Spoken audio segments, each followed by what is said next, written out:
Во настојувањето да преземеме превентива и лекување на болеста како што е мултипла склерозата, секако забораваме на еден битен момент, а тоа е емоционалниот и психолошки стрес со кој што болниот од МС се соочува. И тоа не само кога ќе ја добие диагнозата, туку и понатаму низ целиот негов живот, бидејќи знаеме дека МС е состојба која што трае цел живот и која што со себе носи голем број на предизвици, при што е неопходно, значи не само што е потребно, туку и неопходно да болниот од МС му посвети внимание и на емотивно-психолошкиот дел од справувањето со болеста. Бидејќи кога ќе добие самата диагноза, болниот од ДМС доживува еден вид на криза на идентитетот, доживува чувство на загуба, се соочува со разни ограничувања и предизвици, се соочува со тоа дека не може да ги прави истите работи што ги правели порано и дека му се неопходни промени кои што треба да ги преземе и на личен и на општествен или социјален и на професионален план. Заради сето ова, значи, помошта и поддршката од психологот е потребна како во фазата на кога болниот треба да се соочи со самата диагноза, дека има таа диагноза, да научи како да ја прифати полесно, да се вклучи тука нели семејството и најблиските кои што исто така тие се најголемата поддршка на болниот. Понатаму исто така во секој момент кога може да дојде до релапс или до влошување на состојбата или до понатамошно прогресирање на болеста, значи пак и пак тука сето тоа бара посебни прилагодувања на самиот пациент,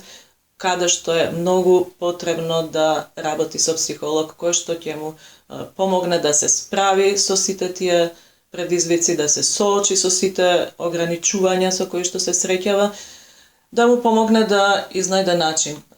како да се фокусира на она што е позитивно, на она што е добро, на она што може да го прави, наместо нели да инсистира да ги прави работите на стариот начин, што само дополнително го фрустрира. Значи, психолошката помош ќе му помогне да ја пронајде во себе силата, да пронајде нови начини на правење на работите, кои што, нели, порано можела, сега не може да ги прави, да пронајде некои нови способности, нови таленти во себе, кои што ќе му помогнат да одржува некоја многу попозитивна состојба на умот и на емоциите. Сето тоа помага понатаму, нели, да самиот пациент ја врати во себе, ја врати довербата во себе, да си ја врати само довербата и да повторно погледне, да не се идентификува само со оној дел од својата личност на која што состојбата на МС најмногу влијае. Туку да свати дека тој не е само она што е погодено од МС, туку има уште еден многу поголем дел од него кој што допрва може да го пронајде, може би е тоа еден од најголемите предизвици со кои што болниот се соочува, а што психологот може многу да му помогне. Исто така, тој ќе може да ја воочи при работата со психологот и психолошката поддршка, тој ќе може да ја врати вредноста на себе како личност, наместо потполно да се идентификува со делот што е погоден од болеста. Добро е што Националното здружение на МС Македонија им има возможено на сите своји членови да добиваат бесплатна психолошка помош и сметаме дека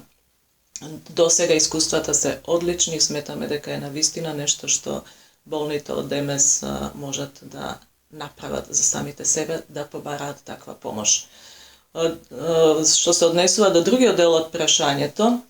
значи, дали психолошките сеанси за лица со хронична болест разликуваат од оние за општата популација, одговорот е дека тие не се разликуваат суштински. Единствената разлика, значи се работи исто како со лица од општата популација или со лица со други болести. Единствената разлика е во тоа што болните Odemes potrebno je da razgovarať so psicholog, koji što je dobro zapoznan so site predizvice, so site poteškoti i problemi so koji što ovije bolnice so očuvať, za da može na najlesen i najjednostaven i najefikasen način da im pomogne vo njimno to spravovanje so bolesta.